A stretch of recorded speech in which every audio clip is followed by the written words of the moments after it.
Is there a place on Earth with more myths than the Bermuda Triangle? The most mysterious part of the ocean from where many don't return. It's a zone of anomalies, a hideout for aliens, various military experiments, a portal to another dimension. There are many different stories about the Bermuda Triangle, and most of them are very far from reality. But sometimes, in the Triangle Zone, something happens that even causes skeptics to fall silent. Because it's hard to argue with a living witness.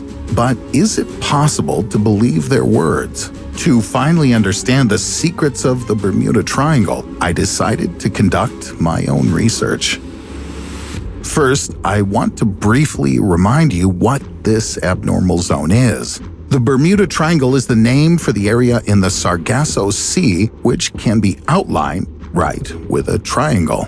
At one corner is Miami, another the islands of Bermuda, and the third point is San Juan, Puerto Rico. However, though some people like to stretch the dangerous area in different directions, I'll stick to the generally accepted version. The surroundings of the Bermuda Triangle are constantly traveled. Various ships cross here, from cargo ships to cruise ships and pleasure boats, and airplanes constantly cross the sky over this triangle. But the bad reputation never fades.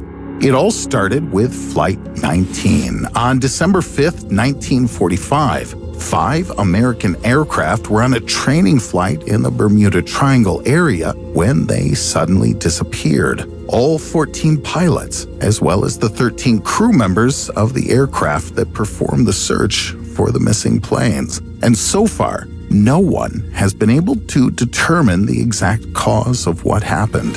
So, the legend was born, a danger zone with an area of 1.3 million square kilometers, or roughly 500,000 square miles, which is also sometimes called the Devil's Triangle.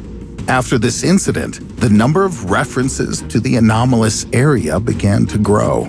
People remembered that sometimes some really strange things happened there. This mystery can even be traced back to the time of Christopher Columbus. Fans of mysticism claim that the famous explorer passing through this zone saw an incomprehensible object flying away into the sky, accompanied by a strange glow. Columbus also noticed that his compass behaved very strangely in this area. Does this mean that paranormal activity began in the Bermuda Triangle a very long time ago? If you believe the first story regarding unusual disappearances, then everything is much more serious than some may at first believe. One cargo ship and 3 aircraft, along with all passengers and crew, were lost in the Bermuda Triangle just during the period from 1945 to 1950.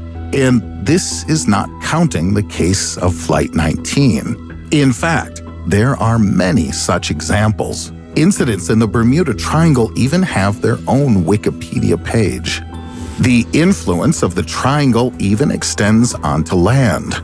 In 1969, 2 small lighthouses on the tiny island of Great Isaac Cay completely disappeared. Neither they nor the bodies of those involved were ever found. True, Tropical Storm Anna swept nearby during the same period. Are these events connected?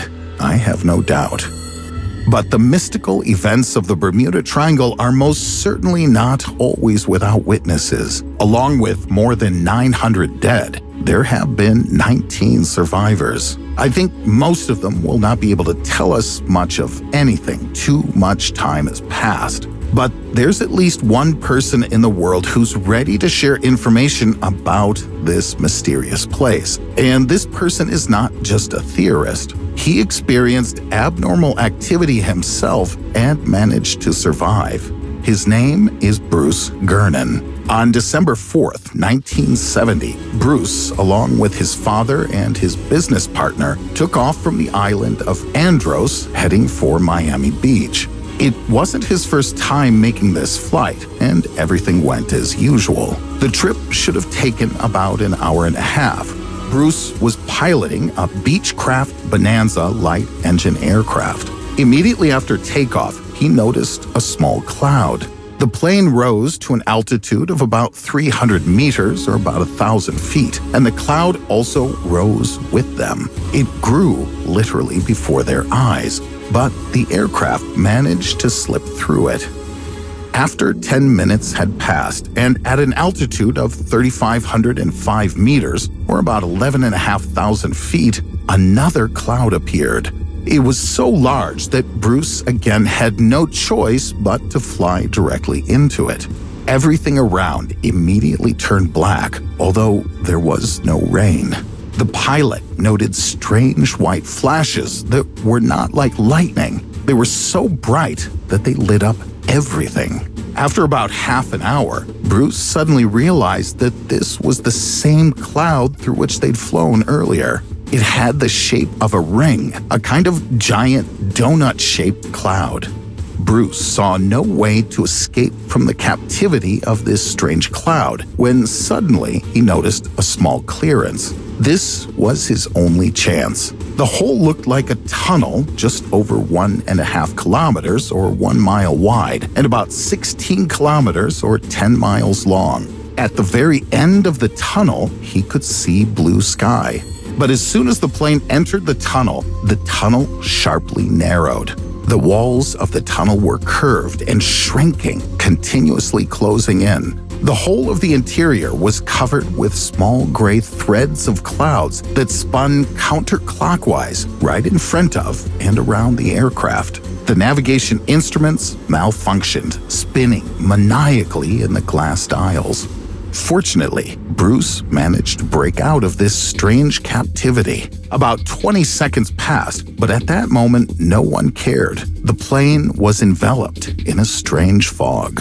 The pilot immediately contacted ground control to determine their location, but the dispatcher could not see the aircraft on radar. Is this possible? Theoretically, yes. Interference can affect radar instruments.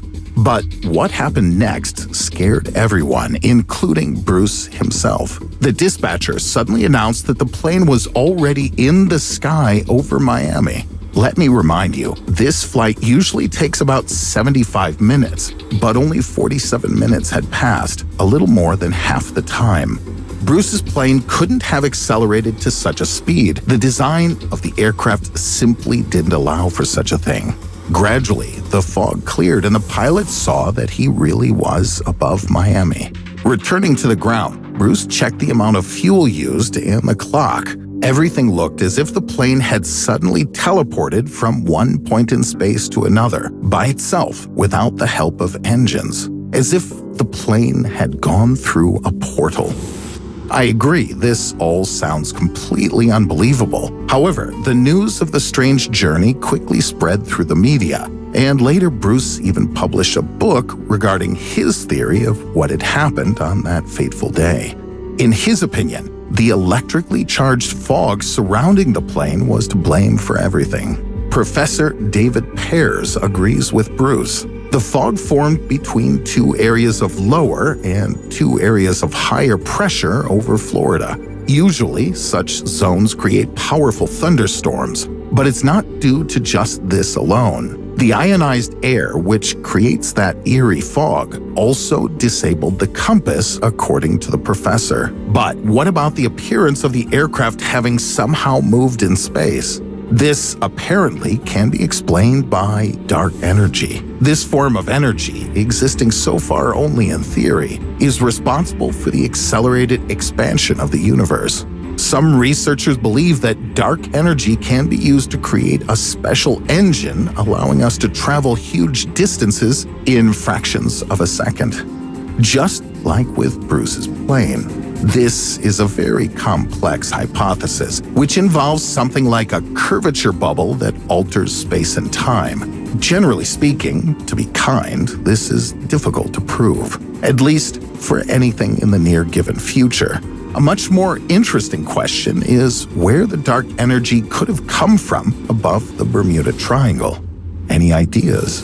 Of course, if you want, you can always come up with some explanation. And many mysterious disappearances in the Bermuda Triangle certainly have completely non-mysterious explanations. For example, ships and planes can fall victim to storms.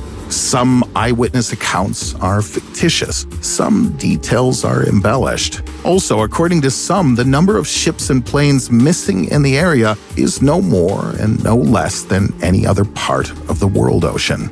Statistically speaking, of course. But still, in the Bermuda Triangle, there is something strange, something fascinating, and something inexplicable. If you liked the video, give it a thumbs up. Don't forget to subscribe to the channel if you haven't already done so. Click on the bell to receive notifications of new interesting videos that are waiting for you ahead.